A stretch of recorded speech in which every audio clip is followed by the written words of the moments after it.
Gang Merpati berada di Jalan Soekarno-Hatta, Muara Rapak, Balikpapan Utara di Kalimantan Timur. Di gang itu ada sebuah rumah berpagar hijau. Pemiliknya Mulyadi, seorang juragan angkot berusia 60-an yang tinggal bersama istrinya Lasiem dan anak bungsu mereka Putra Susilo yang berusia 5 tahun. Di lingkungannya, Mulyadi dikenal sebagai pekerja keras. Tak heran usaha angkotnya sukses. Setiap hari setoran para sopir lancar. Namun sudah 2 hari terakhir ada yang ganjil. Rumah di Gang Merpati itu tampak gelap, seperti tidak berpenghuni. Hal itu bikin heran sopir angkot Mulyadi, di antaranya Tumidi dan Wamin. Mereka coba menghubungi HP sang bos, tapi nihil. Karena penasaran sekaligus khawatir, Tumidi dan Wamin mendatangi Pak RT pada Rabu pagi 22 Februari 2017. Pak RT, tolong, ini Pak Mul sudah 2 hari tidak bisa dihubungi.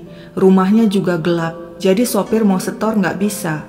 Bersama Tumidi dan Wamin, Pak RT mendatangi rumah Mulyadi yang ternyata tidak terkunci. Pak RT maju paling depan. Diikuti Tumidi dan Wamin, membuka pintu dan masuk ke dalam rumah. Tampak di lantai bercak darah.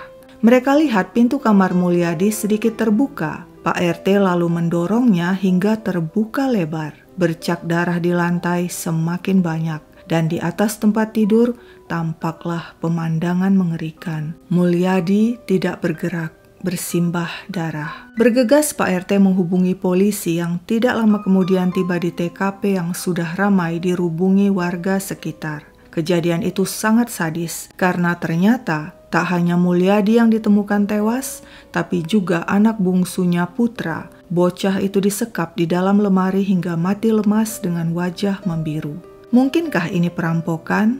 Tapi anehnya, di mana Lasiem, istri Mulyadi? Polisi bertanya-tanya, apakah wanita itu ada hubungannya dengan tewasnya sang suami dan anak? Warga mengatakan terakhir melihat Lasiem 2 hari sebelumnya, yakni Senin 20 Februari saat wanita itu berjualan jamu. Seorang tetangga juga sempat melihat Lasiem hendak pergi dengan dandanan rapi. Mau kemana Mbak? Tanya si tetangga. Lasiem menjawab, cari cowok. Benarkah?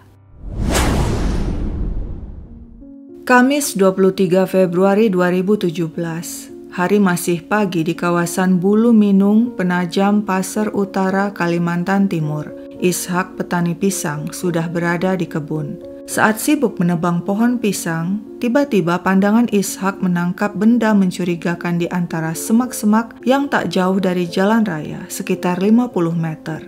Mungkinkah itu bangkai orangutan? Pikir Ishak. Hewan itu memang terkadang masuk ke perkampungan warga. Ketika mendekat untuk melihat lebih jelas, Ishak mencium bau busuk menyengat. Dia lihat jejak ban mobil dan sebuah koper. Saat itu insting Ishak mengatakan benda yang dikiranya orangutan pasti mayat manusia. Ishak segera berlari pulang dan menyuruh anaknya melaporkan penemuan itu kepada polisi. Ketika polisi tiba di TKP, mereka memeriksa penemuan itu yang ternyata mayat seorang wanita. Mulutnya dilakban, kakinya diikat. Meski mayat sudah membusuk, polisi berhasil memindai sidik jarinya. Dan data menunjukkan si pemilik sidik jari adalah Lasiem, yang keberadaannya dicari-cari polisi setelah kemarin suaminya Mulyadi dan anaknya Putra ditemukan tewas di rumah mereka di Gang Merpati. Polisi memeriksa koper yang ada di TKP dan menemukan pakaian dan foto Lasiem di dalamnya. Mungkinkah Lasiem berencana hendak bepergian? Namun anehnya, ketika polisi memeriksa koper lebih lanjut, mereka menemukan KTP dan SIM atas nama Sri Handayani. Siapa Sri Handayani? Bukankah berdasarkan pemindaian sidik jari, mayat tersebut adalah Lasiem?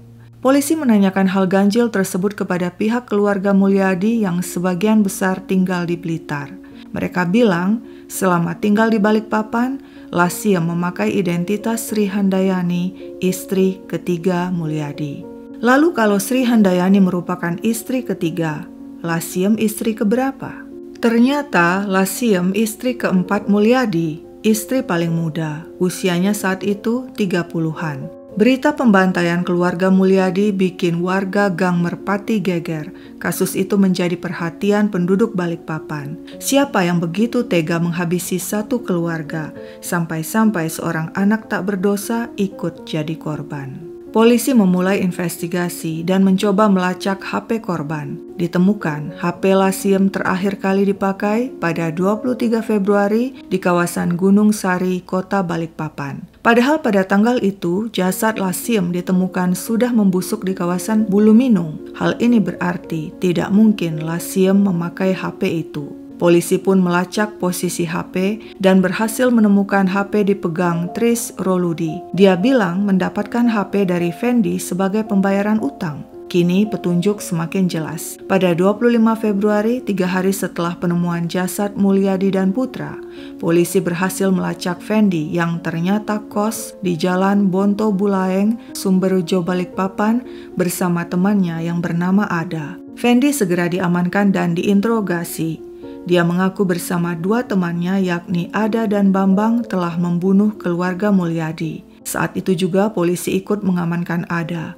Sedangkan pelaku lainnya Bambang berhasil diringkus di rumah mertuanya di Jalan Sultan Hasanuddin, Balikpapan. Saat dites urin, ketiga pelaku positif memakai narkoba. Siapakah mereka sebenarnya? Salome merupakan jajanan khas Balikpapan. Bentuk dan rasanya mirip pentol bakso. Biasanya dimakan dengan saus kacang kental. Salome sering dijual pedagang yang berkeliling dengan sepeda motor. Dari sekian banyak pedagang Salome di Balikpapan, diantaranya adalah Bambang Hermanto, Fendi Nurwahyudi, dan Ada Faroki.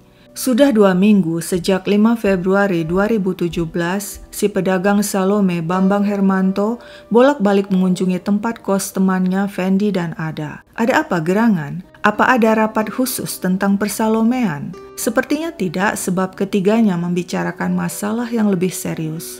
Bambang ingin Lasiem mati, dan Fendi serta Ada bersedia membantu. Bambang pun menyiapkan 2 senario. Pertama, rencananya Bambang beserta Fendi dan Ada akan mendatangi rumah Mulyadi dini hari dengan mobil. Setiba di rumah Mulyadi, Fendi dan Ada akan tinggal di dalam mobil, sedangkan Bambang turun sendirian mengetuk rumah Mulyadi. Besar kemungkinan pintu akan dibuka Lasiem, sang target. Jika saat itu Mulyadi dan sang anak putra terbangun dan mengetahui kedatangan Bambang, maka rencana membunuh Lasiem batal dan Bambang akan kembali ke mobil. Sebaliknya, apabila saat Bambang datang Mulyadi dan putra masih tidur dan tidak mengetahui kedatangannya, maka Bambang akan menunggu di dalam rumah sekitar 15 menit. Dan hal itu merupakan kode bagi Fendi dan Ada bahwa aksi pembunuhan akan segera dilaksanakan. Fendi dan Ada akan segera masuk ke rumah sambil membawa peralatan yang sudah disiapkan. Selanjutnya, Bambang CS akan membunuh Lasiem dengan cara membekap mulut dan hidungnya. Setelah itu, mereka akan membiarkan mayat Lasiem di dalam rumah dan mereka akan segera pergi meninggalkan rumah. Atau senario kedua, Bambang akan mengajak Lasiem membicarakan sesuatu di dalam mobil. Kemudian saat Lasiem masuk ke mobil, Fendi dan Ada langsung menyergap dan bertiga mereka akan membunuh wanita itu dan membuang jasadnya di suatu tempat. Dan demikianlah rancangan senario Bambang disepakati Fendi dan Ada. Ketiganya pun bersiap-siap. Pada Kamis 16 Februari 2017, sekitar pukul 11 siang, Bambang menyuruh Ada membeli masker, 3 pasang sarung tangan, lakban, dan zip ties. 3 hari kemudian pada Minggu 19 Februari sekitar pukul 3 sore, Bambang mendatangi kos Fendi dan Ada untuk memberitahukan besok subuh pukul 4 kita bunuh Lasiem. Masukkan semua peralatan ke dalam tas. Nanti pukul 5 sore kita sewa mobil di Pasar Baru. Pukul 5 sore ketiganya berboncengan dengan sepeda motor menuju Pasar Baru untuk menyewa mobil Toyota Avanza. Harga sewa Rp350.000 untuk 24 jam. Bambang memberi jaminan berupa KTP dan sepeda motor miliknya. Selanjutnya, ketiga pria itu pulang dengan naik mobil sewaan. Sementara menunggu saat eksekusi tiba, pukul 11 malam, Bambang CS menyempatkan diri jalan-jalan dengan mobil menuju Pantai Manggar dan Pantai Melawai. Tak terasa sudah memasuki Senin 20 Februari, pukul 3 pagi. Kini saatnya beraksi. Ketiganya berangkat menuju rumah Mulyadi di Gang Merpati. Sekitar pukul 4 pagi, mereka tiba di sana dan memarkir mobil di depan rumah Mulyadi. Suasana sekeliling sepi. Orang-orang masih terlelap. Sesuai dengan kesepakatan, Fendi dan Ada bersembunyi di mobil, sedangkan Bambang turun dan mengetuk pintu rumah. Benar dugaannya, Lasiem membuka pintu. Namun pada saat yang sama, Putra si anak bungsu juga ikut terbangun. Lasiem menatap Bambang heran. "Ada apa, Mas?" Bambang menjawab, "Ada perlu, penting, ada yang mau kusampaikan." Lalu Bambang melihat sekeliling. "Apa Pak Mul sudah bangun?" Lasiem menjawab, "Sudah." Bambang kemudian mengajak Lasiem bicara di mobil yang diparkirnya di luar. "Takutnya nanti Pak Mul dengar kalau kita di sini." Namun Lasiem ragu. "Kenapa ndak ngomong di sini saja?" Bambang berkata lagi, "Di mobil saja, soalnya penting, nanti Pak Mul dengar." Akhirnya Lasiem menuruti dan keluar rumah masuk ke dalam mobil. Saat itulah tiba-tiba Fendi dan Ada yang bermasker dan bersarung tangan menyergap Lasiem. Fendi membekap mulut dan hidung wanita itu, sedangkan Ada memegang kaki dan tangannya. Lasiem berontak, berteriak minta tolong. Bambang buru-buru ikut membantu membekap mulut wanita itu. Tanpa menunggu lagi, Fendi langsung membungkam mulut Lasiem dengan lakban. Lalu Ada mengikat kaki dan tangan wanita itu dengan zip ties. Selanjutnya mereka bertiga memindahkan Lasiem ke jok belakang mobil. Dan saat itulah Bambang mendengar Putra berteriak dari dalam rumah, "Penculik! Penculik!" Bambang terkejut. Segera dia perintahkan Fendi dan Ada masuk ke dalam rumah membereskan Putra dan Mulyadi. Fendi dengan membawa zip ties serta Ada dengan membawa pisau masuk ke dalam rumah menuju kamar tidur. Di sana mereka lihat Putra dengan wajah ketakutan duduk di atas tempat tidur, sedangkan Mulyadi berdiri di samping tempat tidur sambil berteriak, "Tolong, pencuri!"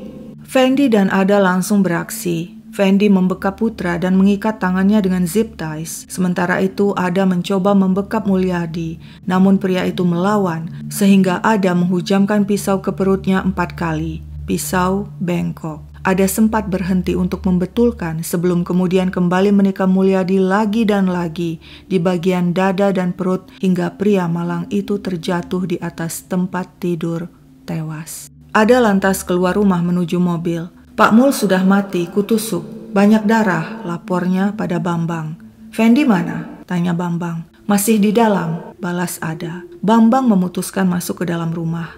Di kamar dia lihat Mulyadi telah tewas. Bambang tidak membuang waktu, dia ambil HP dan dompet Mulyadi, lalu membuka lemari dan mengambil sejumlah uang, 2 cincin emas, 6 buah jam tangan dan kalung liontin. Ketika melihat Fendi mengangkat Putra, Bambang bertanya, "Dia tidur?" "Ya," jawab Fendi, lantas memasukkan Putra ke dalam lemari. Beres. Bambang dan Fendi bergegas meninggalkan rumah menuju mobil yang parkir di depan rumah Mulyadi. Jarum jam sudah menunjukkan pukul 6 pagi. Mereka langsung kabur dengan mobil membawa mayat Lasiem. Di kawasan Bulu Minung, Penajem Pasar Utara, mereka berhenti, masuk ke arah hutan dan membuang mayat Lasiem di sana. Lantas mereka melanjutkan perjalanan. Ketiganya sempat mampir di sebuah toko membeli pakaian untuk mengganti baju mereka yang penuh noda darah yang kemudian mereka buang. Dan tak lama kemudian, mereka pun tiba di kos-kosan Fendi dan Ada. Beberapa menit kemudian Bambang dan Fendi pergi lagi dengan mobil menuju Pasar Baru untuk mengembalikan mobil dan membayar sewa sebesar 350.000. Tapi saat si pemilik memeriksa mobil, ada yang lecet di bagian belakang kemudi. Si pemilik minta tambahan untuk biaya perbaikan, 300.000 katanya. Bambang menyanggupi. Selanjutnya, Bambang dan Fendi pun pergi dengan sepeda motor yang tadinya dijadikan jaminan. Setelah mengantar Fendi ke tempat kos, Bambang pulang ke rumah mertuanya di Jalan Hasanuddin. Beberapa jam kemudian, Bambang kembali ke kos Fendi dan Ada. Di sana, Bambang membagi uang yang diambilnya dari rumah Mulyadi. Masing-masing mendapat 4 juta. Esoknya, Selasa 21 Februari 2017, Bambang mengambil uang 600.000 dari ATM BRI dan 6 juta dari ATM Bank Mandiri milik Mulyadi. Lalu dia mampir ke kos Fendi dan Ada dan memberikan masing-masing 2 juta. Sisanya sebesar 600.000 mereka habiskan berpesta pora, membeli makanan dan minuman. Demikianlah kronologi kejadian berdasarkan pengakuan ketiga pelaku. Keluarga Bambang Hermanto terkejut saat mengetahui Bambang otak pembunuhan Mulyadi, Lasiem, dan Putra. Terutama sang ibu Sri Handayani yang merupakan istri ketiga Mulyadi yang selama ini identitasnya dipakai Lasiem di Balikpapan. Wanita itu tidak habis pikir mengapa sang anak Bambang melakukan aksi sadis itu. Selama ini menurutnya Bambang yang tinggal di Balikpapan bersikap biasa saja, tidak menunjukkan kebencian atau kemarahan terhadap para korban. Sri Handayani dan keluarga segera menunjuk pengacara untuk membela Bambang di persidangan. Saya benar-benar tidak tahu, sedih, kecewa, campur aduk. Semoga hukumannya tidak terlalu berat, kata Sri Handayani. Mengomentari tragedi tersebut, Pak RT mengatakan meski Mulyadi tertutup terhadap warga, dirinya dermawan kepada sopir-sopir angkotnya. Mulyadi juga pernah mengatakan pada Pak RT, dirinya telah menyiapkan uang untuk anak-anak kandungnya yang berjumlah 6 orang. Dia berpesan, kalau dia sudah tidak ada, suruh tolong antarkan pulang ke Blitar. Dia juga ngasih lihat tabungannya. Ada sekitar 405 juta rupiah untuk masa depan anak-anaknya. Demikian kata Pak RT. Dan keinginan Mulyadi terkabul. Sri Handayani mengurus pengiriman jasad ketiga korban untuk dimakamkan di kampung halaman Blitar. Persidangan kasus pembunuhan Mulyadi beserta sang istri Lasiem dan anak bungsu mereka Putra mulai digelar di Pengadilan Negeri Balikpapan pada Mei 2017. Ketiga terdakwa yakni Bambang Hermanto, Fendi Nurwahyudi, dan Ada Faroki dikenakan pasal berlapis, yakni pembunuhan berencana, pencurian disertai kekerasan hingga mengakibatkan korban meninggal, dan perlindungan anak. Ancamannya hukuman mati atau penjara seumur hidup. Namun, Jaksa Penuntut Umum atau JPU menuntut ketiganya 20 tahun penjara. Menurut JPU, tuntutan hukuman tersebut sudah didasarkan sejumlah pertimbangan dan hukuman 20 tahun dirasa cukup. Hukuman mati kan paling maksimal, tapi kan pakai naluri dan hati. Terdakwa ini tidak repot, mempermudah di persidangan, kooperatif. Yang penting sejak diserahkan dan sampai sidang dia kooperatif, jadi prosesnya mudah. Demikian kata JPU. Selain itu, keluarga korban juga sudah mengikhlaskan dan memaafkan. Menanggapi tuntutan JPU itu, Bambang Hermanto mengatakan terlalu berat. Dirinya berharap hukuman yang seringan-ringannya. Namun pada akhirnya Bambang CS harus gigit jari sebab majelis hakim berpendapat lain dan menjatuhkan vonis penjara seumur hidup kepada Bambang, Fendi, dan Ada. Saat pembacaan vonis, tidak satupun keluarga korban dan keluarga dari para terdakwa hadir di persidangan. Pengacara para terdakwa menyayangkan putusan hakim yang pukul rata terhadap vonis para terdakwa. Padahal menurutnya, masing-masing pelaku memiliki peran berbeda. Namun majelis hakim menegaskan putusan yang diambil sudah tepat karena selama persidangan tidak ada bukti yang meringankan. Selain itu, korban yang dibunuh berjumlah 3 orang. Bambang dan pengacaranya yang tidak puas dengan vonis hakim banding dengan mengajukan argumen Bambang telah berterus terang mengaku bersalah dan menyesali perbuatannya, serta bersikap kooperatif dan sopan selama pemeriksaan dan persidangan. Bambang juga belum pernah melanggar hukum. Selain itu, keluarga besar para korban juga telah memaafkan Bambang. Namun, banding ditolak. Sebenarnya apa sih motif Bambang hingga dirinya tega melakukan aksi biadab? Untuk memahaminya, kita harus kembali ke awal dengan terlebih dulu melihat latar belakang Mulyadi, sang juragan angkot. Siapakah sesungguhnya Mulyadi? Begini ceritanya. Mulyadi asal Blitar, Jawa Timur. Ulet, pekerja keras dan berani, dia pergi dari Blitar merantau ke berbagai daerah untuk mencari penghidupan yang lebih baik hingga kemudian menetap di Balikpapan. Di Balikpapan, Mulyadi bekerja keras, mulai dari jadi buruh hingga sopir angkot. Karena gigih dan piawai mengatur uang, Mulyadi mulai bisa mencicil angkot. Awalnya 1, hingga kemudian jadi 11 angkot. Usaha angkot Mulyadi sukses. Perekonomiannya membaik. Demikian pula usahanya meminjamkan uang dengan bunga tinggi ke orang lain juga menuai keuntungan. Mulyadi yang dulu miskin, kini kaya raya. Dia memiliki rumah cukup besar di Gang Merpati, Balikpapan. Mulyadi menikahi wanita asal Jawa, Sutinem, tapi tampaknya tidak cukup sebab kemudian dia juga menikahi Purnyati dan Sri Handayani, seorang janda yang sudah memiliki anak, yakni Bambang Hermanto. Istri pertama dan kedua beserta anak-anak tinggal di Blitar, sedangkan istri ketiga, Sri Handayani, awalnya tinggal bersama Mulyadi di Balikpapan. Namun hubungan pernikahan mereka kurang harmonis, sebabnya Mulyadi suka main mata dengan wanita lain. Sri Handayani yang tak tahan dengan kelakuan sang suami, akhirnya memilih pulang ke Blitar dan tinggal di sana. Sementara itu Mulyadi menikah lagi dengan Lasiem, seorang penjual jamu muda yang singset. Lasiem menjadi istri keempat. Kepada media, Pak RT berkata, Mulyadi suka perempuan muda seperti anak-anak ABG zaman sekarang. Saat pendekatan dengan perempuan muda, dia royal membelikan hadiah yang nilainya bisa mencapai angka jutaan rupiah. Beberapa perempuan akhirnya hanya memanfaatkannya. Sejak menikahi Lasiem, rumah di Gang Merpati Balikpapan dihuni Mulyadi dan Lasiem. Ketika kemudian 3 anak mereka lahir, si bungsu putra tinggal bersama mereka. Sedangkan 2 anak lainnya dititipkan di asuh keluarga di Blitar. Kehidupan pernikahan Mulyadi dan istri keempatnya Lasiem tidak bahagia. Kerap terjadi pertengkaran di antara keduanya. Jika marah, Lasiem kerap berteriak-teriak hingga didengar tetangga. Tampaknya pangkal persoalan menyangkut harta dan keinginan Lasiem yang dominan agar lebih diperhatikan sang suami. Sebenarnya Mulyadi menuruti keinginan sang istri muda. Sertifikat rumah diatasnamakan si anak bungsu putra dan seluruh uang di rekening juga dijanjikan akan jadi milik si bungsu. Selain itu, Mulyadi juga membelikan Lasiem mobil Honda Jazz terbaru. Wanita itu senang bukan main. Meski belum mahir menyetir, dia nekat berlagak di jalanan membawa Honda Jazz sehingga akhirnya menabrak angkot.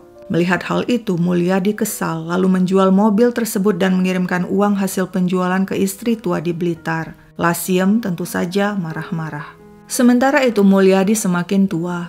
Dia tidak seperti dulu lagi. Dirinya diterpa berbagai penyakit.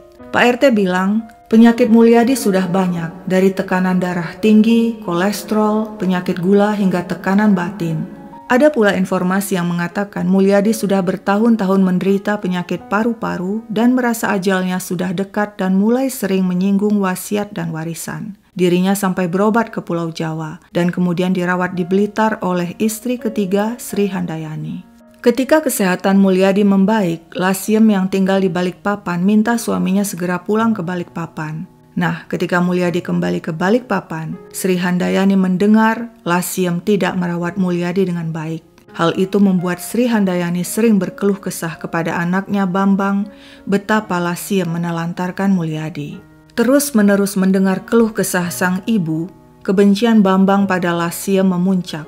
Paling tidak demikianlah pengakuannya di persidangan. Bambang pun memutuskan membunuh Lasiem dengan bantuan kedua temannya Fendi dan Ada. Menurut Bambang, sebenarnya dia hanya ingin membunuh Lasiem, namun aksinya ketahuan Putra dan Mulyadi hingga terpaksa dengan bantuan Fendi dan Ada dia menghabisi Putra dan Mulyadi agar tidak ada saksi. Tentang benar atau tidaknya motif Bambang membunuh, yakni karena kebenciannya pada Lasiem, hanya dirinya lah yang tahu. Yang pasti menurut sang ibu Sri Handayani, sebenarnya sejak awal pernikahannya dengan Mulyadi, tidak ada kedekatan emosional antara sang juragan angkot dan Bambang si anak tiri. Bahkan Mulyadi melarang Sri Handayani menafkahi Bambang. Bapak memang melarang saya menafkahi Bambang sejak kecil sehingga Bambang mencari penghidupan sendiri. Demikian kata Sri Handayani. Mulyadi, Lasiem, dan Putra telah meninggal, sedangkan Bambang meringkuk di penjara dalam jangka waktu panjang. Rumah di Gang Merpati kosong. Warga sempat takut setiap kali melewatinya, sebab selalu terbayang tragedi berdarah itu. Sekian dulu ceritaku, sampai jumpa kapan-kapan.